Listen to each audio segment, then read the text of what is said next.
De hecho, son muchos los desafíos que enfrentan los deportistas en términos de salud ósea y nos interesa saber cómo pueden abordarse. Y acto seguido nos vamos a enfocar en ello. Calcio más vitamina D, la pareja perfecta para la salud ósea del atleta. De hecho, la salud ósea es fundamental para el rendimiento y bienestar de los deportistas y la combinación de calcio y vitamina D desempeña un papel crucial en este aspecto. Es por esto que nos complace tener al doctor Gonzalo Ayo Miguel, quien compartirá su conocimiento sobre la importancia de esta combinación, calcio y vitamina D, en la salud ósea de los deportistas. El doctor Ayo es adjunto en endocrinología y nutrición en el Hospital 12 de Octubre de Madrid y es autor, además, entre otras cosas, de varias publicaciones en el campo de la vitamina D y la osteoporosis.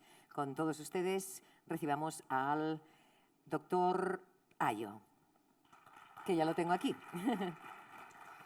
Adelante, bienvenido, muchas gracias. ¿Qué tal? Buenas tardes a todos. Es un placer estar aquí, de verdad quiero agradecer a los organizadores. Es mi tercer año, estoy esperando el PIM, no quiero...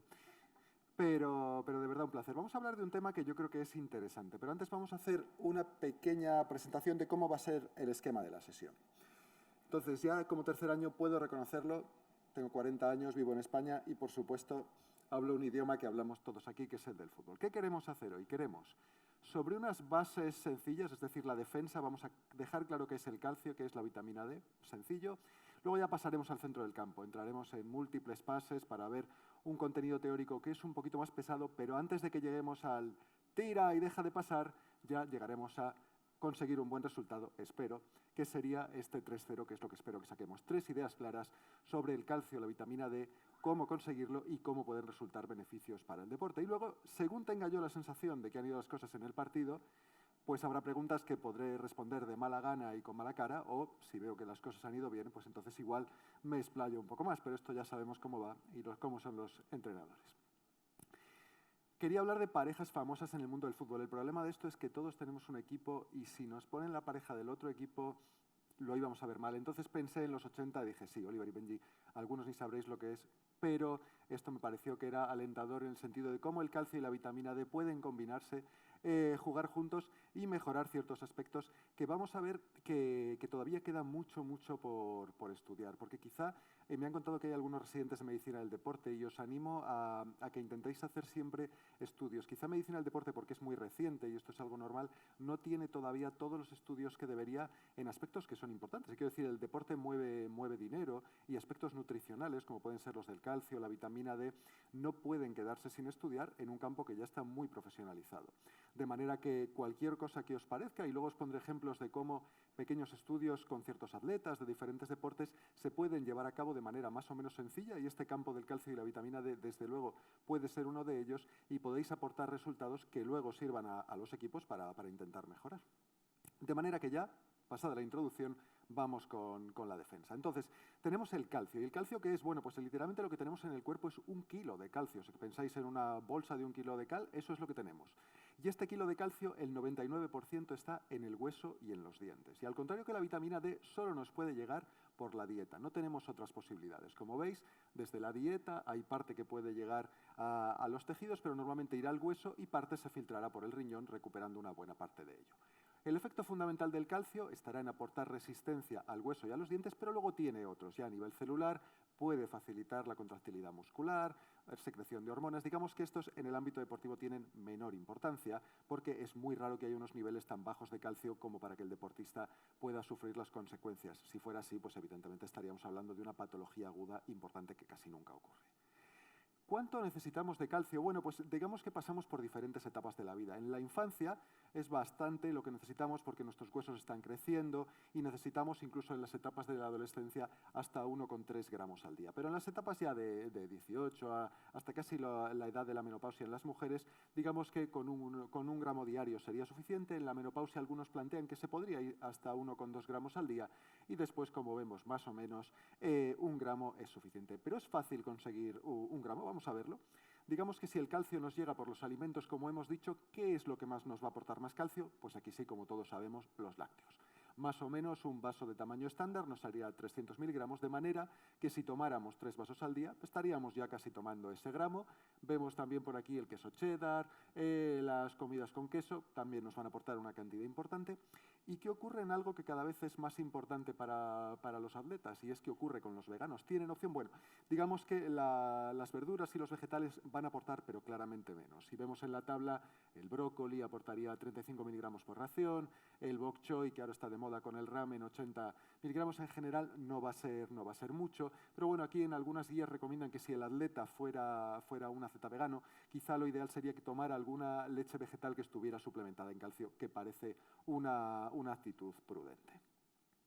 ¿Cómo sería en España el consumo de lácteos de la población? Bueno, pues nos llega el calcio fundamentalmente desde los lácteos, que veis que es el 53%, también nos llega algo desde los cereales y también nos llega algo desde las frutas y verduras, pero en general veis que fundamentalmente viene de donde tiene que venir, que es el calcio. Y claro, uno puede decir, bueno, pues hombre, la vitamina D está claro que todos la tenemos baja, pero algo tan fácil como tomar lácteos, que además pueden ser desnatados, que no nos tienen por qué aumentar los niveles de colesterol, hombre, da la sensación que es bastante más fácil conseguirlo. Bueno, pues vamos a ver que a pesar de todo, la dieta no nos aporta todo lo que deberíamos. Esto es Estados Unidos y es más o menos, podéis ver aquí desde el año 2000 al 2018, y lo que me interesa es la parte rosa y la azul de abajo. Los rosas son los pacientes que tienen que consumen una cantidad de calcio diaria menor de lo recomendado, y lo azul son los que lo consumen menor de lo recomendado incluso a pesar de tomar suplementos. Es decir, que más o menos el 50% de la población no llega ni de lejos a ese gramo de calcio. Esto, como podéis ver en la gráfica de arriba, es todavía más marcado en las mujeres y un poquito menos marcado en los hombres. Pero en general, claramente una recomendación dietética que no se llega a cumplir. ¿Qué ocurre en España? Porque bueno, siempre tenemos la idea de que nosotros comemos mejor, los americanos comen muy mal. Y como vamos a ver por aquí, nuestra media de consumo poblacional está en torno a los 700 miligramos. Los adolescentes, podéis ver ahí, entre 13 y 17 años, parece que consumen algo más. Los niños también entre 9 y 12, pero cuando nos vamos a los adultos, de nuevo nos quedamos cortos. Más o menos tendríamos unos 700 miligramos, algo más en varones y algo menos en mujeres, pero prácticamente estamos tomando 2/3 de lo que deberíamos. Evidentemente, cuando uno piensa esto en un día, no ocurre nada por tomar un poco menos de calcio, pero cuando uno lo piensa, por ejemplo, en toda la vida de una mujer, desde que nace hasta los 50 años, esto mantenido le puede llegar a tener un pico de masa ósea menor del recomendado para empezar la menopausia. Y la vitamina D, bueno, la vitamina D probablemente sí que se ha escuchado mucho más, que es deficiente, lo hemos hablado otros años, es muy normal la deficiencia en la población, tener valores bajos, y el caso es que parte de la vitamina D nos debería llegar por la dieta, aunque ahora vamos a ver que es complicado. Tanto el colecalciferol por las carnes y hay algunos pescados, como el ergocalciferol por ciertas verduras, debería ser el menor de nuestro aporte. Nuestro principal aporte, ¿de dónde debería venir? Del sol, de aquellas épocas en las que básicamente íbamos en taparrabos, exponíamos nuestro cuerpo al sol y el cuerpo estaba perfectamente preparado para sintetizar cantidades adecuadas de vitamina D. Esto se terminó, hoy en día nos escondemos en edificios, tenemos unos cristales estupendos que frenan cualquier tipo de radiación, utilizamos una ropa que nos cubre prácticamente durante todo el año, por tanto, con una dieta que es difícil que aporte una cantidad suficiente y unos recursos que nos protegen del sol, nos vamos a encontrar lo que ya conocemos, la deficiencia generalizada que suele existir de vitamina D. De tal manera que si no llega cantidad adecuada de colecalciferol, no se llega a sintetizar tanto calcifediol en el hígado y no llegamos a tener el producto útil realmente, que sería el calcitriol, que es el que tiene efectos a nivel celular. Entonces, ¿realmente cuál sería el efecto por el que conocemos de siempre a la vitamina D? Porque nos ayuda a absorber el calcio. Como la vitamina D inicialmente se estudió como parte del metabolismo óseo, esto es a lo que se daba trascendencia antes. Es decir, yo sé que si tengo unos niveles muy, muy bajos, casi por debajo de 7 nanogramos mililitro, incluso podría verse la absorción de calcio intestinal afectada y en ese punto podríamos empezar a tener problemas serios. Pero esto es muy raro que ocurra. ¿Por qué? Porque tener unos niveles tan bajos no suele pasar. Por eso se considera que hay que plantear otro tipo de umbral como el que sería el perfecto para los niveles de vitamina D en el sentido de la salud ósea. Si nos vamos a unos niveles mayores de 30, la paratormona, cuyo efecto podría ser degradar hueso, va a estar, como veis, lo más reducido posible. A medida que los niveles van bajando desde 30, la paratormona va a ir aumentando y va a ir degradando ese hueso y, por tanto, para el deportista y para cualquier persona en general, digamos que sí que puede asociarse con un mayor deterioro. Por tanto, plantear ese umbral de 7 nanogramos de vitamina D no tiene mucho sentido. En cambio, irnos a este de 30 tiene bastante más lógica. De esta manera, ¿cuánto tendríamos que tomar? Hemos dicho 1 gramo de calcio, que sería nuestra recomendación dietética. En el caso de la vitamina D serían 600 miligramos, e incluso para gente un poquito más mayor hasta 800.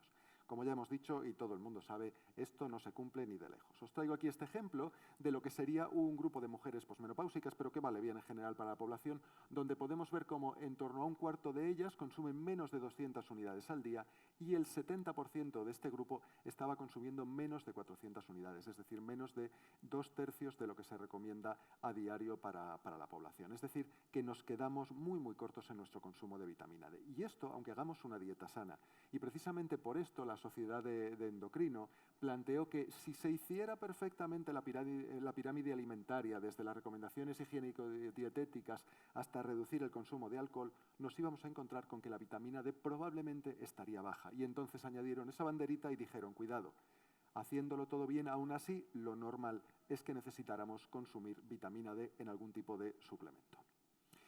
Y la vitamina D sabemos desde hace 10, 15 años que no se reduce solo a lo que vemos en verde, el calcio del hueso y el músculo y optimizar ese metabolismo. No, tiene muchos más efectos en el ámbito del riesgo cardiovascular, en el ámbito del cáncer, de la inmunidad y también del metabolismo. En este punto, hoy lo que nos vamos a centrar en el deporte sería más, obviamente, en el calcio y en el músculo, pero no hay que olvidar, por ejemplo, estudios como este. En este metaanálisis se trató de ver si existía una relación entre la obesidad y los niveles de vitamina D, y lo que encontraron los autores fue que de manera significativa aquellos pacientes que tenían niveles más bajos de vitamina D cuando se comparaban con los que tenían niveles normales, tenían un 23% de riesgo aumentado de tener obesidad. Y por cada 10 nanogramos que iba aumentando la vitamina D, disminuía un 8% el riesgo de obesidad y un 15% el riesgo de síndrome metabólico. Es decir, nosotros hoy no vamos a hablar de esto, nos centraremos en el hueso y en el músculo, pero tengamos en cuenta que la vitamina D puede aportar al deportista probablemente mucho más de lo que es exclusivamente el aspecto locomotor. El calcio, hemos dicho, es un elemento de la tabla periódica y como tal nos sirve para que mejoren los huesos. Y es en este punto en el que nos vamos a centrar en los beneficios del calcio en el deporte. El calcio es muy conocido y tomar una baja ingesta de calcio es un factor muy conocido en el ámbito de la osteoporosis que se sabe que puede aumentar el riesgo de fracturas por fragilidad en mujeres que están ya en la posmenopausia. La pregunta es, bien, en una mujer en posmenopausia esto tiene sentido, pero ¿realmente tiene algún impacto cuando hablamos de gente más joven? Bueno, pues vamos a verlo en esta gráfica. Por un lado tenemos lo que sería ya a partir de los 50 años empieza la menopausia, se produce una caída estrogénica y aumenta obviamente el riesgo de osteoporosis y desciende la densidad mineral. Pero ¿qué ocurre al principio? Cuando estamos ganando hueso, cuando somos adolescentes, tenemos 20, 30 años, hasta que llegamos a ese potencial genético completo, lo que sería el pico de masa ósea normalmente entre los 30 a 35 años. Si actuamos ahí con calcio, ¿vamos a mejorar? Bueno, pues en este punto unos autores trataron de verlo de nuevo con un metaanálisis y vieron que recibiendo un aporte de calcio en este ámbito, lo que podría ser entre los 15, 20, 25, 30, 35 años, existía una mejoría de la masa ósea. Una mejoría de la masa ósea que además era significativa en la columna lumbar y en el cuello de fémur, dos de las localizaciones más típicas que se estudian en las densitometrías y que en este caso no era significativa en la cadera total. Y todavía más importante, como vemos en la parte de abajo, la mejoría se producía en todo momento, tanto en los momentos en los que la curva está aumentando, adolescencia, 20 años, como sobre todo cuando llegábamos a esas cercanías del pico de masa ósea. Todos podemos entender que cuanto mayor sea el pico de masa ósea, menor será la caída de la menopausia, cuanto más bajito sea el pico de masa ósea, mayor será la caída que tengamos en la menopausia, por tanto parece bastante interesante. ¿Dónde puede ser un aporte importante el calcio de cara al deportista? Bueno, pues parece, y se está viendo en múltiples estudios, que puede tener una gran importancia en cuanto a las fracturas estrés en dos puntos. Lo que serían factores extrínsecos, si nutricionalmente consumimos poco calcio, evidentemente el aporte al hueso va a poder ser algo menor y podría producirse un deterioro también en un factor intrínseco que sería el de la cantidad de masa ósea. Es decir, que si yo consumo poco calcio voy a disminuir mi masa ósea y por tanto voy a tener más riesgo de que aparezcan fracturas de estrés en el deportista. Se ha tratado de ver en múltiples estudios, pero este me ha parecido muy bueno. Aquí los autores trataban de ver realmente con qué se vinculaban las fracturas de estrés en el ámbito dietético, de manera que evaluaron multitud de cuestiones, por ejemplo, las kilocalorías que se consumían, el consumo de proteína animal, diferentes elementos, diferentes vitaminas, y lo que pudieron ver es que la única relación significativa que reducía el riesgo de fractura de estrés era el consumo de calcio. Tomar una desviación estándar más de calcio diario respecto de la media reducía un 47% el riesgo de fractura de estrés. e iban un poco más allá. Cuando se consumía una ración más de productos lácteos, había una reducción del 40% de fractura de estrés y, en concreto, si se tomaba una taza más que la media de una leche desnatada, había una reducción del riesgo de fractura de estrés de un 62%. Es decir, hablamos de unos datos suficientemente importantes como para entender que el calcio sí tiene un impacto evidente en las fracturas de estrés.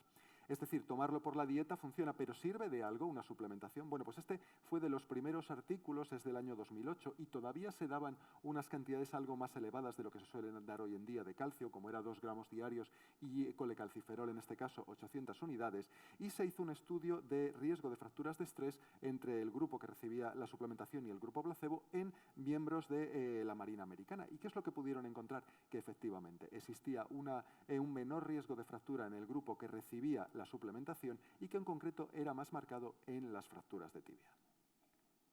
La vitamina D, bueno, la vitamina D, al contrario que el calcio, que parece que se delimita más al hueso, también hemos dicho que va a tener un impacto claro en el músculo.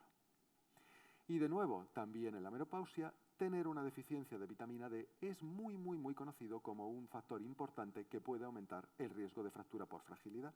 Pero característicamente, si recordamos lo que hemos dicho, cuando ya los niveles de vitamina D son muy bajos, se altera la absorción de calcio, se produce una alteración en la desmineralización del hueso y si ocurre en un niño se produce el raquitismo, pero si ocurre en un adulto se produce esta enfermedad que es la osteomalacia. No es muy habitual en Europa, pero sí que se puede ver en ciertos pacientes, por ejemplo, que se han sometido a cirugías bariátricas, y la osteomalacia es la definición perfecta de cómo la vitamina D afecta a músculo y hueso. ¿Por qué?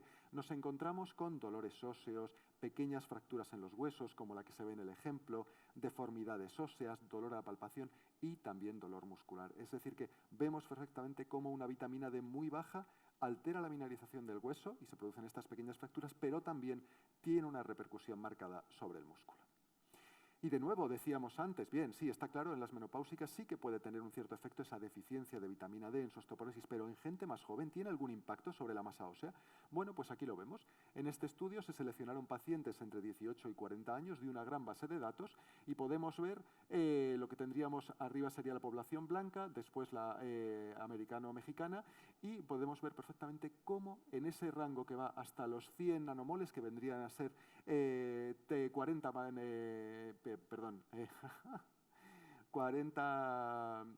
disculpad, bueno, lo que sería 40 unidades de vitamina D, podemos ver perfectamente cómo la masa ósea aumenta claramente a medida que nos acercamos a los valores más altos. Es decir, que independientemente de cuáles sean la edad del paciente, tener más vitamina D nos va a mejorar la masa ósea.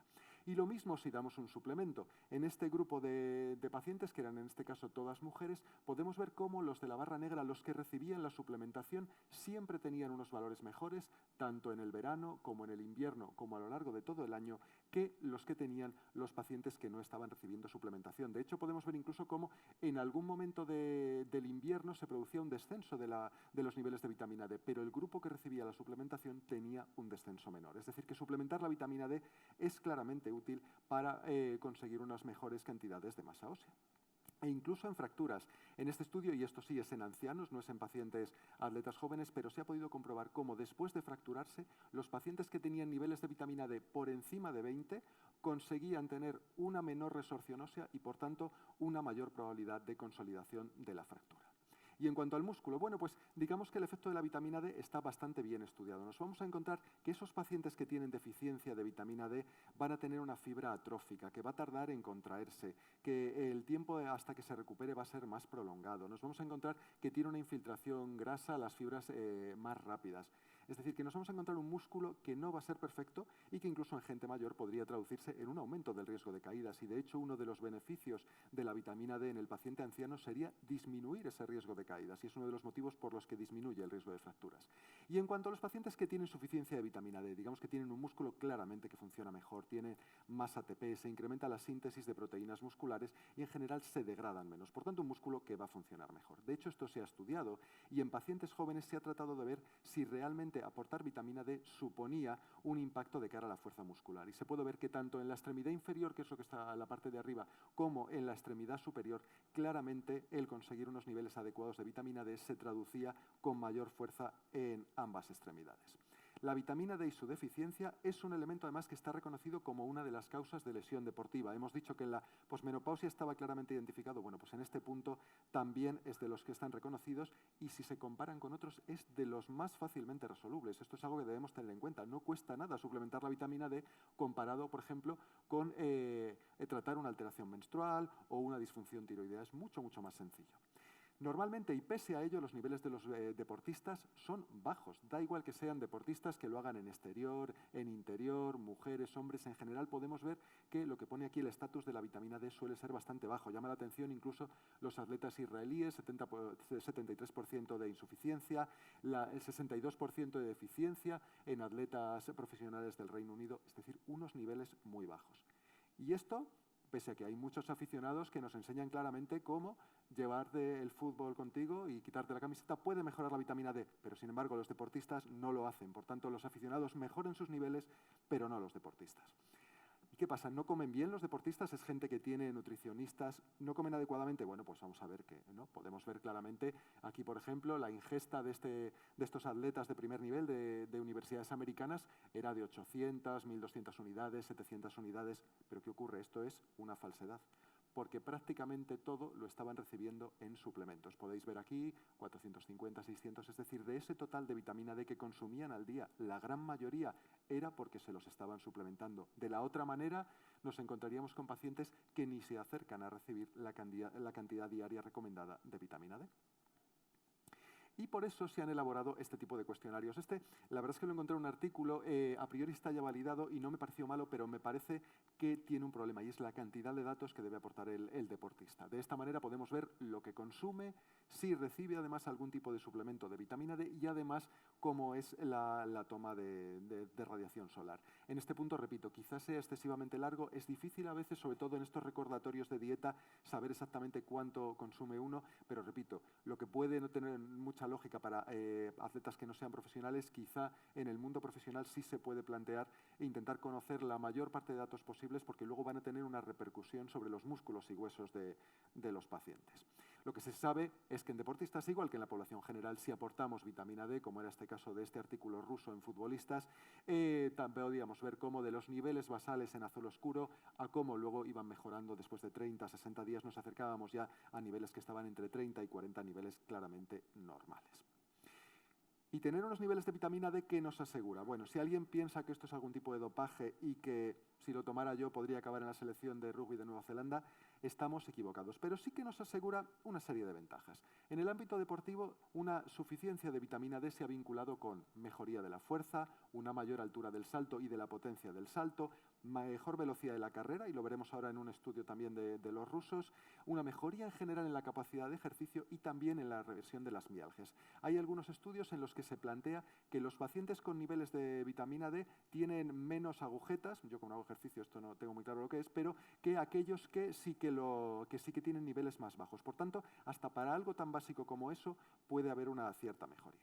Lo que comentábamos, en este estudio, también en futbolistas rusos, se pudo ver cómo el hecho de haber recibido una suplementación de vitamina D les hacía mejorar su sprint a los 5 metros, 15 metros, 30 metros, y lo que no se ha encontrado en este punto es que mejorara el salto. Ya hemos dicho que la vitamina D parece sí que ayuda a lo que es la altura del salto, no tanto al salto en distancia, pero en general podemos ver cómo el sprint claramente y de manera significativa presentaba una mejora. Lo que comentábamos, esto es una amalgama de diferentes estudios que no tengo tanto interés en que lo revisemos, por eso es un poco abigarrada esta diapositiva. Lo que me interesa es esto. Fijaros cómo tenemos artículos muy pequeñitos con estudiantes, atletas que hacen deporte un poco por diversión, judocas, 25 era la N, pero de repente entramos en futbolistas y ya tenemos 370, 43. Es decir, el mundo del fútbol en este país, donde tenemos cantidad de federados en múltiples divisiones, nos puede llevar a poder hacer estudios de mucha calidad y con Ns muy grandes, porque si yo elijo judocas aquí en Madrid, probablemente me costará encontrar, pero si elijo suscritos al fútbol entre los 16 y los 24 años, me voy a encontrar con que podría hacer estudios de mucha calidad. Tenemos que tener en mente esto, porque en el ámbito europeo se hacen muchos estudios de vitamina D y calcio con futbolistas y probablemente en España también sea donde más fácil podamos trabajar. Como podemos ver, en muchos de ellos se probó a valorar cuál era el efecto de la vitamina D y nos encontramos pues, que podía mejorar su capacidad respiratoria máxima, la altura del salto. Es decir, que esto es algo que debemos tener en mente, repito, para los estudiantes incluso, porque nos puede facilitar un desarrollo científico tomando una serie de pacientes que nos puede ser fácil conseguir, que muchas veces es el problema en los estudios.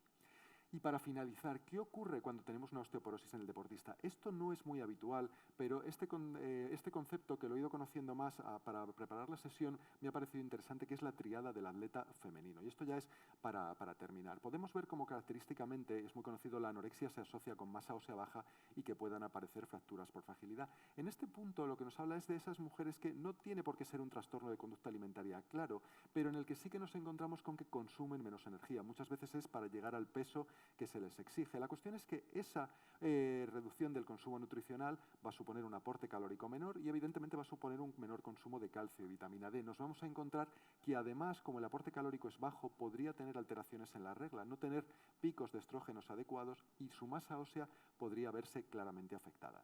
Y entonces encontré este artículo donde nos hablaban de esta fractura que podría ser la clásica que vemos en una consulta en una mujer de 75 años, había ocurrido en un atleta de 25 años. Un aplastamiento vertebral evidente, incluso en una vértebra torácica, que no suele ser lo más habitual y que nos hace pensar que cuando nos encontremos con este tipo de pacientes tendremos una osteoporosis que tratar, no en todos los casos, pero sí en algunos de ellos y por tanto tendremos que solicitar una densitometría para ver si el Z-score pudiera estar alterado. Si fuera el caso, sería necesario tratar con bifosfonatos, a priori es lo primero que se plantean los autores en los artículos, aunque es verdad que de momento son más opiniones de expertos, y tendríamos que añadir, por supuesto, calcio y vitamina D. ¿Qué cantidades? Bueno, pues en general hoy en día en la posmenopausia, y probablemente sería algo que se podría plantear igual en este tipo de atletas, serían aproximadamente unas 2.000 unidades de vitamina D diarias y un aporte de calcio que, si hemos visto, dado que consumimos la mitad de lo recomendable, podría ser 600 miligramos. Y en este punto,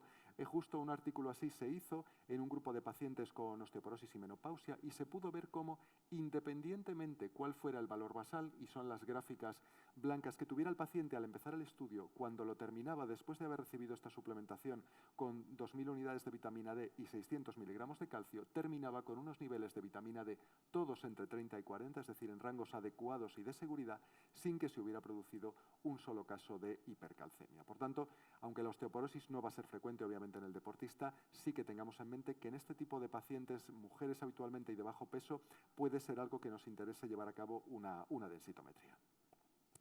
De tal manera que ya tiramos a puerta, siento si ha sido demasiada teoría, pero para terminar, ¿qué sería lo interesante que nos tenemos que llevar de aquí? Y yo creo que con eso sería más que suficiente.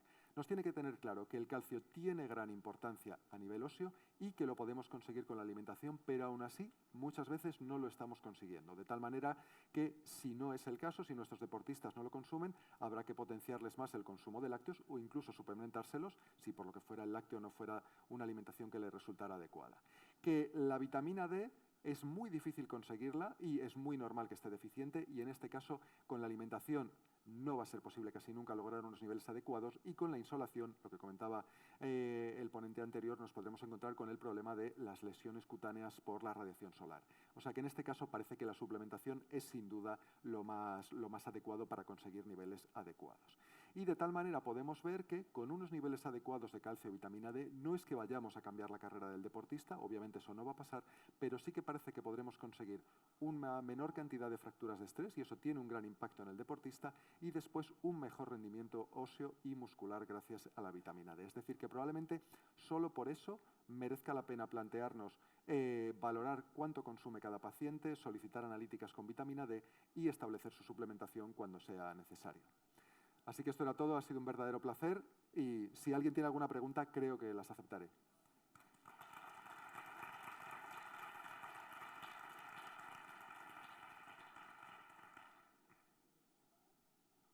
El delegado de prensa se va a acercar a... Poco a poco. Siempre he querido decir esto, pero digan su nombre y el medio de comunicación al que pertenecen. Espera, déjame pasar un segundo. Gracias.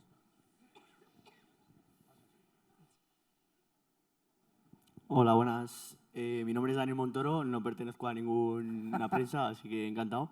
Nada, quería comentarte, por la ponencia que has hecho, ¿qué pasaría en el caso de excedernos en la suplementación de la vitamina D? Porque todo es muy bonito, todo lo que sacamos aquí es positivo, pero claro, un exceso, todo en exceso es malo. Quiero Sí. saber qué pasaría. Entonces, en este caso es una pregunta bastante razonable.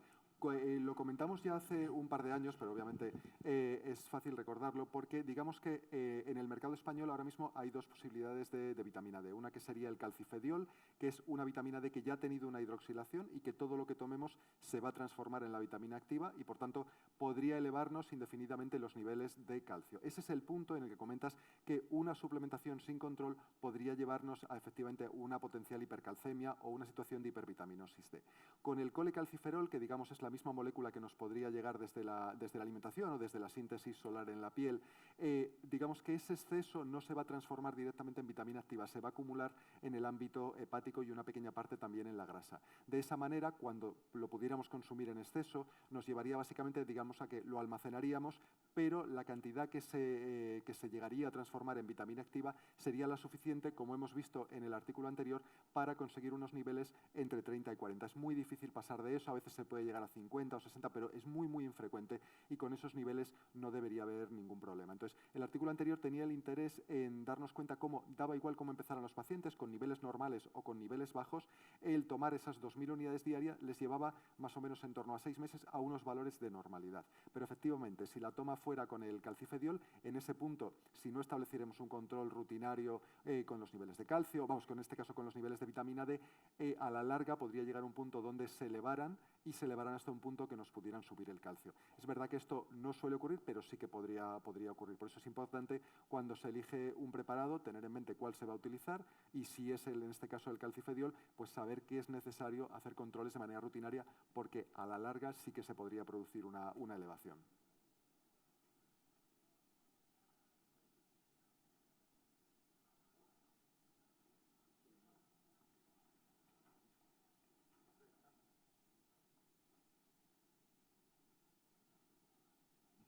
Buenas tardes. Quiero felicitarle por su artículo y como soy que tengo osteoporosis bastante avanzada, le quiero preguntar, porque esto siempre se ha tratado en la asociación, ¿por qué si las mujeres, creo que el 90% tienen baja la vitamina D, no se les controla en los análisis de sangre y se les manda la vitamina D en muchísimos casos? Si esto es más bueno que malo para estas mujeres que van a tener osteoporosis o que van a perder su vitamina D. Claro, digamos que normalmente hace años se establecieron una serie de criterios de a quién era necesario determinar la vitamina D. Evidentemente, toda mujer en la posmenopausia siempre sería un criterio, porque digamos que podría tener un riesgo. La cuestión es que, y efectivamente esto tiene mucha lógica, en esas mujeres que están mejorando su masa ósea o que digamos que queremos que mantengan una masa ósea adecuada para que luego la pérdida no sea tan grande, está claro que tener unos niveles adecuados de vitamina D les ayuda a que su masa ósea sea mejor. Lo que ocurre es que digamos que como las recomendaciones no llegan a incluir esos pacientes, muchas veces esto acaba siendo así y es que se lo acaban pidiendo las mujeres que están en el ámbito sanitario, que son las que digamos tienen más acceso, de tal manera que aunque tengan 30 años dicen, oye, pues acabo de ver que tengo unos niveles de 12, algo claramente que es reducido y se trata. Para la población general no está establecido y como no está establecido así es el motivo por el que los médicos de primaria no llegan a solicitarlo. En este punto es verdad que yo también sí que me parecería correcto hacérselo en mujeres jóvenes. En varones no es tan frecuente la osteoporosis y si ocurre suele ocurrir muchos años después. Probablemente no sería tan necesario, pero sí que está claro que para una mujer su futuro sí o sí va a depender de ese pico de masa ósea y si no conseguimos que sea lo mejor posible, buena parte de ellos terminarán con osteoporosis, que luego es muy fácil que con la edad se mantenga, quiero decir, o puede aparecer la osteoporosis. La idea es que aparezca lo más tarde posible en la vida y no prácticamente de manera inmediata cuando llega la posmenopausia, con lo cual es muy razonable, pero de momento lo que se plantea en las recomendaciones y en las guías es otra cosa, que solo se haga a pacientes en los que se espera que esté bajo. Entonces es cierto que casi toda la población lo tiene bajo, pero no están las mujeres jóvenes o las mujeres con ganancia de masa ósea en ese grupo de pacientes y por eso no se solicita. Pero vamos, cualquiera que evalúe los datos de personas jóvenes verán que sus datos de deficiencia son igual de malos o casi peores que los que puede haber en población anciana o en población de mediana edad. O sea, en ese sentido prácticamente no cambian. Ha sido un placer. Muy bien. Yo creo, doctores Vergés y Villalón, que el doctor Ayo se ha ganado ese PIN. Yo creo que sí. Después de esta magnífica ponencia ha sido un placer, doctor.